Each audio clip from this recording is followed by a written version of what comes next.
स्वागत है आप लोगों का आपके अपने YouTube चैनल कैरियर जंक्शन पर। मैं रणजय सिंह आज आप लोगों को हिंदी के विषय में कुछ जानकारी देना चाहता हूं कि वास्तव में जो हिंदी अपना विषय है उस हिंदी विषय के विषय में यदि हमें समग्रता के साथ इसका अध्ययन कर लेते हैं तो जितनी भी आगामी परीक्षाएं होने वाली हैं, प्रतियोगी जितनी भी आगामी परीक्षाएं होने वाली हैं, उसमें हम अधिक से अधिक अंक अपने इस हिंदी विषय से प्राप्त कर सकते हैं। ठीक है, तो सबसे पहले इस हिंदी विषय को पढ़ने से पहले हमें हिंदी में क्या क्या चीज़ें पढ़नी आवश्यक होती हैं, इसकी मूलभूत आवश्यकताएं क्या क्या चीज़ें होती हैं, जिसकी वजह से अगर हम इन चीज़ों को समझ लेते हैं, इसमें हिंदी में हमें क्या क्या पढ़ना होता है, कैसे कैसे पढ़ना होता है, इसमें कौन कौन सी चीज़ें होती हैं, अगर हमें इसकी समग्र रूप से जानकारी हो जाती है तो फिर हमारे लिए हिंदी बहुत ही आसान विषय हो जाती है। ठीक है, हम लोग शुरू करेंगे हिंदी के विषय को, लेकिन हिंदी विषय को शुरू करने से पहले हम लोग ये समझना चाहेंगे कि वास्तव में हिंदी के अंतर्गत हम क्या क्या चीज़ें पढ़ते हैं और कौन कौन सी चीज़ें हमें वास्तव में पढ़नी चाहिए। ठीक है, चलिए शुरू करते हैं हम लोग।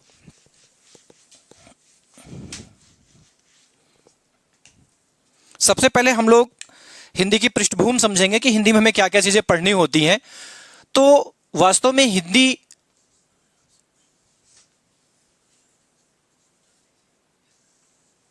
को हम चार भागों में बांट के पढ़ते हैं भैया। कितने भागों में बांट के पढ़ते हैं? चार भागों में बांट के पढ़ते हैं। इसमें जो पहला बिंदु होता है वो पहला बिंदु होता है व्याकरण का। क्या होता है भैया? व्याकरण होता है।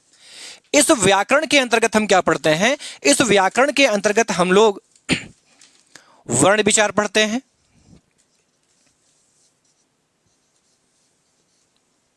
वर्ण विचार पढ़ते हैं, शब्द विचार पढ़ते हैं और यहीं पर हम लोग वाक्य विचार भी पढ़ते हैं।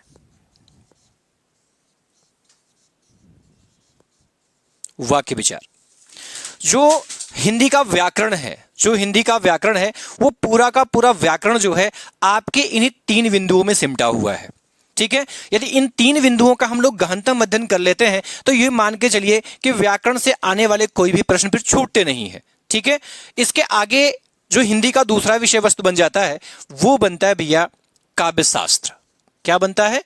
काव्य शास्त्र। इस काव्य शास्त्र के अंतर्गत क्या क्या चीजें पढ़ी जाती हैं? तो इस काव्य शास्त्र के अंतर्गत हम लोग पढ़ते हैं रस, अलंकार, रस, अलंकार, छंद, काव्य गुण, काव्य दोष,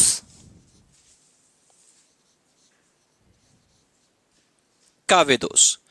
यदि हम इस काव्य शास्त्र के अंतर्गत इन बिंदुओं को अच्छे तरीके से अध्ययन कर लेते हैं तो फिर यहां से बनने वाले जो प्रश्न होते हैं वो कभी छूटते नहीं है। ठीक है, अगर इसके अगले हिस्से को हम देखें तो इसका जो अगला हिस्सा हो जाता, तीसरा हिस्सा, उसे हम कहते भैया भाषा विज्ञान। क्या कहते हैं? भाषा विज्ञान। भाषा विज्ञान। इस भाषा विज्ञान के अंतर्गत क्या क्या पढ़ना होता है? तो इस भाषा विज्ञान के अंतर्गत हम लोग भैया भाषा के विषय में अध्ययन करते हैं। भाषा के साथ साथ यही हम लोग बोली का अध्ययन करते हैं, बोली का अध्ययन करते हैं। यही बोली के साथ साथ हम लोग राजभाषा का अध्ययन करते हैं। किसका भैया? राजभाषा का अध्ययन करते हैं। राजभाषा के साथ साथ यही हम लोग राष्ट्रभाषा का अध्ययन करते हैं भैया। राष्ट्रभाषा का अध्ययन करते हैं और यहीं पर हम लोग अध्ययन करते हैं लिपि का। किसका अध्ययन करते हैं भैया? लिपि का अध्ययन करते हैं। ठीक है, इसका जो अगला हिस्सा हो जाता है जिसे हम कहते हैं हिंदी साहित्य। क्या कहते हैं भैया? हिंदी साहित्य। इस हिंदी साहित्य के अंतर्गत क्या क्या पढ़ते हैं? तो इस हिंदी साहित्य के अंतर्गत हम लोग पढ़ते हैं आदिकाल, आदिकाल, मध्यकाल और आधुनिक काल।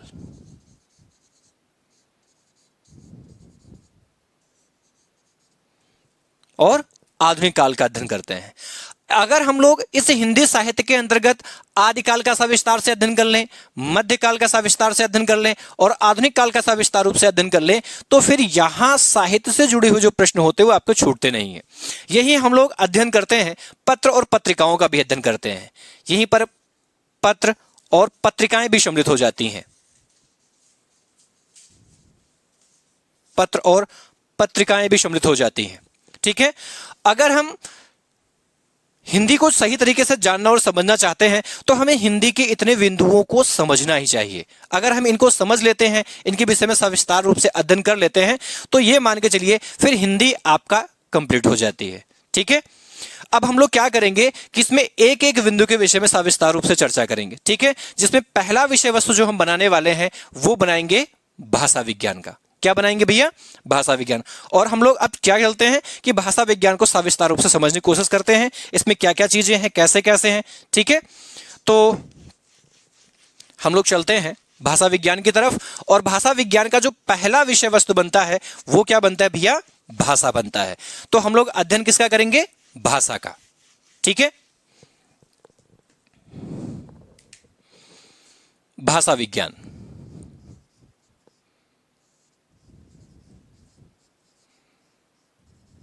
भाषा विज्ञान। और इस भाषा विज्ञान में शुरुआत क्या करने वाले हम लोग? भाषा के विषय में। आज हम लोग भाषा का सामान्य परिचय समझेंगे कि भाषा के विषय में क्या क्या चीजें हैं, कैसे कैसे इसे हमें समझना चाहिए, क्या क्या महत्वपूर्ण बिंदु उसके अंतर्गत आते हैं। तो सबसे पहले हम लोग भाषा शब्द की चर्चा करते हैं। किसकी चर्चा करते हैं? भाषा शब्द की चर्चा करते हैं। जैसे आपसे पूछ लिया जाए कि जो भाषा है, इस भाषा का अर्थ क्या होता है? क्या पूछे भैया? भाषा का अर्थ। तो भाषा का अर्थ होता है व्यक्तवाणी। व्यक्तवाणी। क्या अर्थ होता है? व्यक्तवाणी होता है। यदि आपसे पूछ लिया जाए कि वास्तव में ये जो भाषा है, इस भाषा शब्द की उत्पत्ति किस धातु से हुई है, तो जो भाषा है, इस भाषा शब्द की जो भी उत्पत्ति हुई है वो किससे हुई भैया? तो संस्कृत भाषा के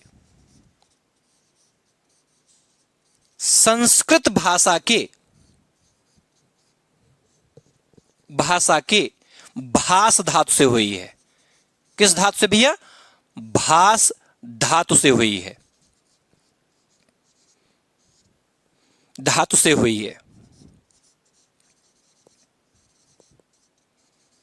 भास धातु से हुई है।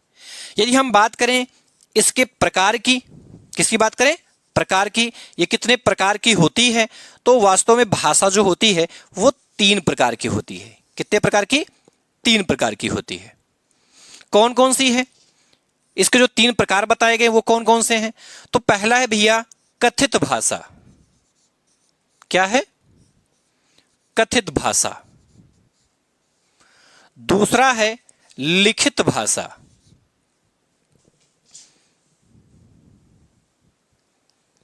क्या भैया? लिखित भाषा। तीसरा जो है उसे हम कहते हैं भैया सांकेतिक भाषा।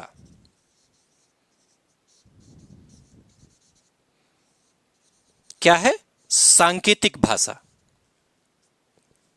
ठीक है, बात करें इसकी परिभाषा की कि हम भाषा किसे कहते हैं। भाषा किसे कहते हैं? तो भाव और विचारों को व्यक्त करने का जो माध्यम होता है उसे हम क्या कहते हैं? भाषा कहते हैं। अगर हम आज अपने विचारों को आपके समक्ष व्यक्त कर पा रहे हैं तो देन किसकी है? इसी भाषा की है। अगर हमारे पास हमारी भाषा ना होती तो शायद हम अपने विचारों का आदान प्रदान एक दूसरे के सामने कर ही ना पाते। ठीक है, तो इसी के ही आधार पर इसके परिभाषा का भी निर्माण हो जाता है। क्या लिखना है इसमें? भाषा का भाव एवं विचारों को, भाव एवं विचारों के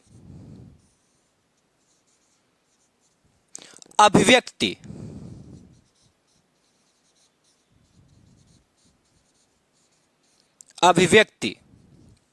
के माध्यम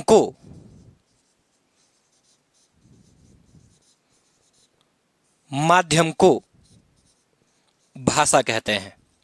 क्या कहते हैं भैया? भाषा कहते हैं। क्या कहते हैं? भाषा कहते हैं। ठीक है, यदि हमसे इसके विषय में चर्चा और आगे की जाए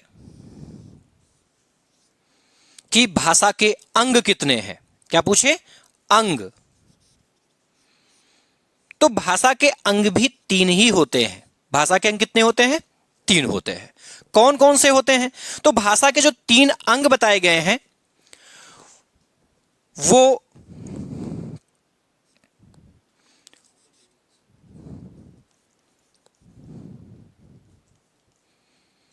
तीन अंग हैं।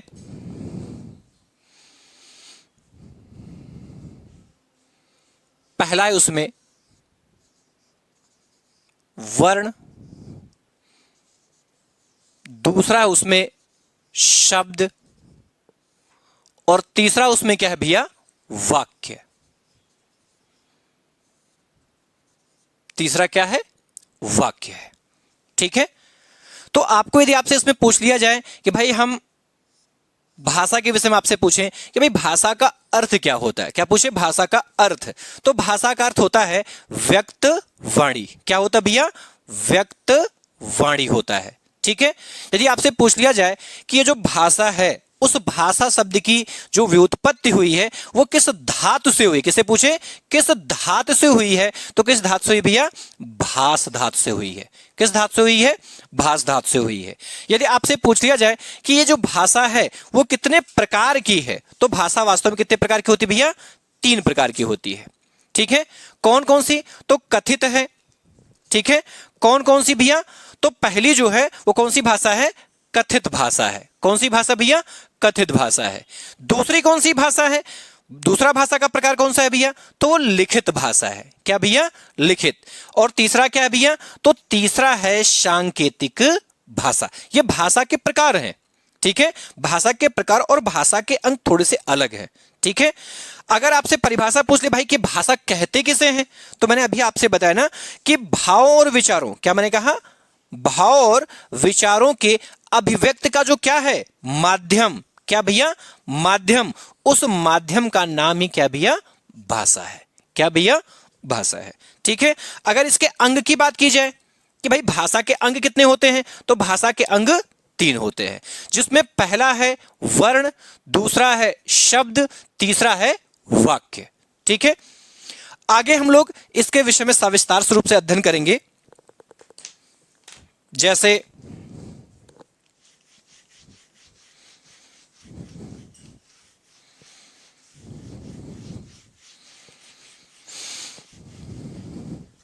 भाषा के परिप्रेक्ष्य में आपसे पूछे संवैधानिक तथ्य,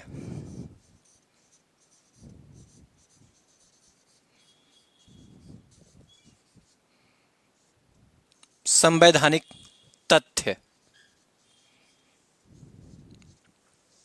क्या पूछे भैया? संवैधानिक तथ्य। ठीक है, कि वास्तव में भाषा की संख्या कितनी है?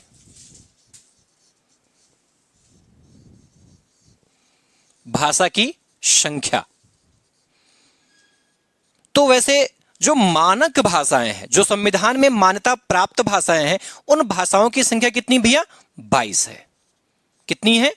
22 है। कितनी भाषाएं हैं? 22।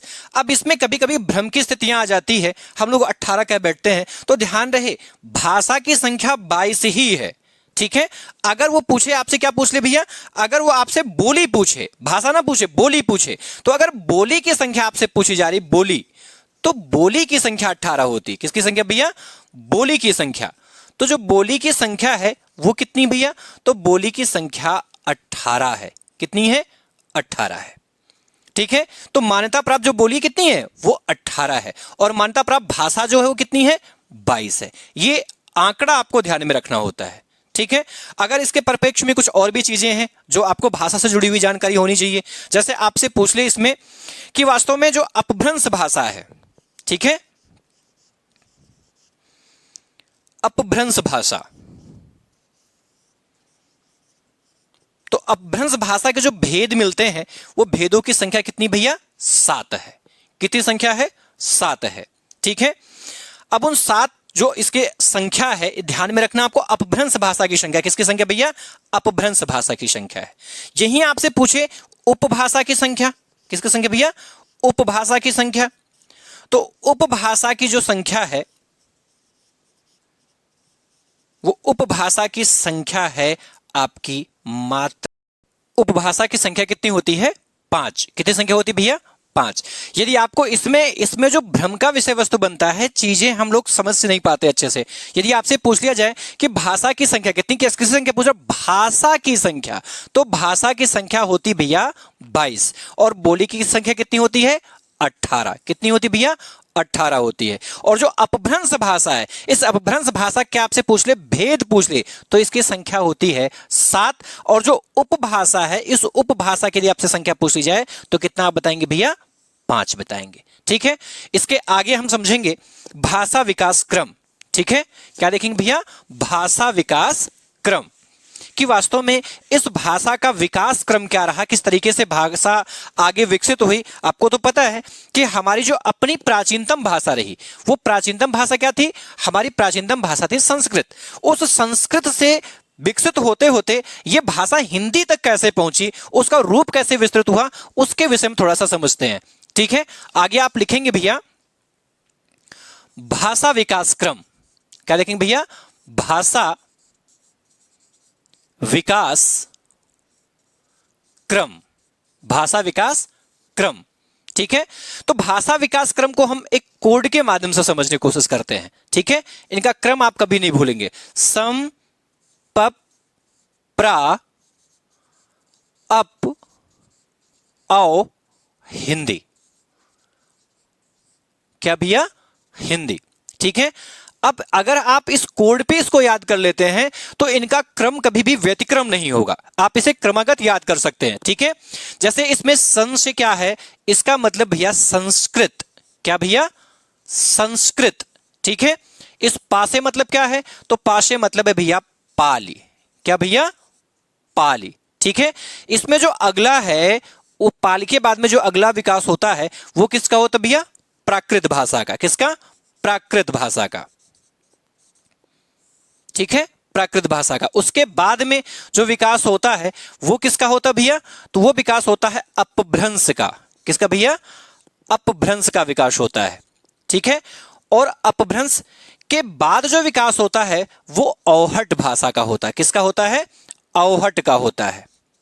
किसका? अवहट का होता है। और अवहट के बाद में जो विकास क्रम विकसित होता है, आगे जो विकसित होती है वो क्या है? तो वो आपकी हिंदी है। क्या भैया? हिंदी है।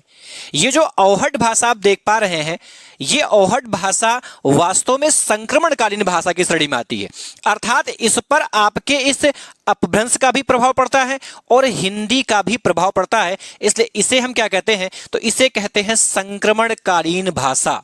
क्या कहते हैं? संक्रमण कालीन भाषा, कालीन भाषा कहते हैं। क्या कहते हैं भैया? संक्रमणकालीन भाषा। क्यों कहते हैं? क्योंकि इस अवहट भाषा पर इस अपभ्रंश का भी और इस हिंदी का भी, दोनों का प्रभाव पड़ा, इसलिए इसे हम क्या कहते हैं भैया? संक्रमणकालीन भाषा। इसमें जो संस्कृत भाषा आप देख पा रहे हैं, इस संस्कृत भाषा के बहुत सारे नाम हैं। ठीक है, इसे हम क्या कहते हैं? तो इसे हम जो कहते हैं, कई नामों जानते हैं, इसको ही हम कहते भैया देव भाषा। क्या कहते भैया? देव भाषा कहते हैं। किसे? इस संस्कृत को ही, इस संस्कृत को ही हम लोग क्या कहते भैया? तो इस संस्कृत को हम लोग कहते हैं देव भाषा। इसी को हम लोग क्या कहते हैं? देववाणी भी कहते हैं। देववाणी भी कहते हैं। ठीक है, दूसरी महत्वपूर्ण चीज, इसी को हम लोग आर्य भाषा भी कहते हैं। क्या कहते हैं? आर्य भाषा। क्या कहते भैया? आर्य भाषा। इसी को हम लोग आदि जननी भाषा भी कहते हैं। आदि जननी भाषा। क्या कहते हैं? आदि जननी भाषा। ये संस्कृत के ही उपनाम है। संस्कृत जो भाषा है, इसी संस्कृत भाषा को ही हम देव भाषा कहते हैं, देववाणी कहते हैं, आर्य भाषा कहते हैं और आदि जननी भाषा भी कहते हैं। ठीक है। इसमें जो पाली भाषा है, पाली भाषा, इस पाली भाषा के परिप्रेक्ष्य में आपको क्या समझना है कि पाली भाषा, इसे हम कहते हैं भैया बौद्ध धर्म की भाषा। क्या कहते हैं? बौद्ध धर्म की भाषा। पहली महत्वपूर्ण चीज, इसे क्या कहते हैं भैया? हम बौद्ध धर्म की भाषा। इसी को हम लोग बुद्ध भाषा भी कहते हैं, ठीक है। दूसरी महत्वपूर्ण चीज, इसको ही हम क्या कहते हैं? इसको ही हम कहते हैं प्रथम देशज भाषा। क्या कहते हैं भैया? प्रथम देशज भाषा। प्रथम देशज भाषा क्या कहते हैं? प्रथम देशज भाषा। वास्तव में ये जो संस्कृत, ये आई तो सबसे पहले, लेकिन ये कभी भी देशज भाषा के रूप में विकसित नहीं हुई। इसे क्या माना गया? तो इसे माना गया भैया देव भाषा। क्या माना गया? देव भाषा। इसलिए जो संस्कृत है वो कभी भी प्रथम देशज भाषा की श्रेणी में नहीं आई। जो प्रथम देशज भाषा रही वो आपकी क्या रही? पाली रही, ठीक है। और इसकी सबसे महत्वपूर्ण बात रही कि जितने भी बौद्ध धर्म, यानी जो बौद्ध धर्म आपका रहा, उस बौद्ध धर्म में जो साहित्य लिखे गए वो किस भाषा में लिखे गए? आपके पाली भाषा में लिखे गए। यानी यूं कह सकते हैं जो त्रिपिटक लिखा गया, क्या? त्रिपिटक, त्रिपिटक, ये त्रिपिटक जो है वो बौद्ध धर्म का क्या है? एक पवित्र धर्म ग्रंथ है। क्या भैया? पवित्र धर्म ग्रंथ, पवित्र धर्म ग्रंथ। पवित्र क्या कहते हैं हम लोग? पवित्र धर्म ग्रंथ कहते हैं। इसमें जो प्रकृत भाषा है, प्रकृत भाषा, इसके संबंध में यदि आपसे पूछ लिया जाए कि जो प्रकृत भाषा है इसे किस नाम से जानते हैं, तो वास्तव में एक तो सबसे महत्वपूर्ण चीज ये जैन धर्म की भाषा रही। किस धर्म की भैया? जैन धर्म की भाषा है। किस धर्म की? जैन धर्म की भाषा है। दूसरी महत्वपूर्ण चीज, इसको हम कहते हैं द्वितीय देशज भाषा। क्या कहते हैं भैया? द्वितीय देशज भाषा। देशज भाषा क्या कहते हैं? द्वितीय देशज भाषा, ठीक है। क्या कहते हैं भैया? द्वितीय देशज भाषा कहते हैं। ये जो अपभ्रंश भाषा देख रहे हैं, अपभ्रंश भाषा, इस अपभ्रंश भाषा से जो छोटे छोटे प्रश्न पूछे गए अभी तक की परीक्षाओं में, एक प्रश्न तो ये बना है कि भाई अपभ्रंश का अर्थ क्या होता है। तो अपभ्रंश का मात्र यदि आपसे क्या पूछा जाए? अर्थ पूछ लिया जाए। क्या पूछे? अर्थ। तो इसका अर्थ होता है पतन। क्या अर्थ होता है भैया? पतन। क्या अर्थ होता है? पतन होता है। इसके यदि प्रथम कवि पूछे जाए, प्रथम कवि, तो इसके जो प्रथम कवि हैं वो प्रथम कवि माने जाते हैं स्वयंभू। कौन माने जाते हैं? स्वयंभू जी माने जाते हैं, ठीक है। कौन माने जाते हैं? स्वयंभू, ठीक।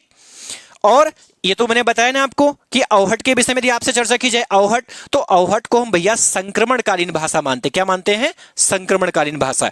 आगे ये जो हिंदी है, इस हिंदी के विषय में हम लोग सम्यक रूप से इसकी जो अगली क्लास होगी उसमें हम आपको बताएंगे इस हिंदी भाषा के विषय में कि इसका विकास क्रम क्या रहा, ठीक है। इसका विकास आगे कैसे कैसे हुआ, इनको किन किन रूपों में इनको हम आगे समझेंगे कि जो हिंदी भाषा रही, इस हिंदी के संदर्भ में चीज़ों को पढ़ेंगे कि हिंदी का विकास आगे कैसे कैसे हुआ, इनको किन किन नामों से हम जानते हैं, ये कैसे विकसित हुई, किससे विकसित हुई, उन सारी चीज़ों के विषय में इसकी जो अगली वीडियो आएगी उसमें हम इसकी विस्तार रूप से चर्चा करेंगे, ठीक है। आज के लिए इस पर धन्यवाद।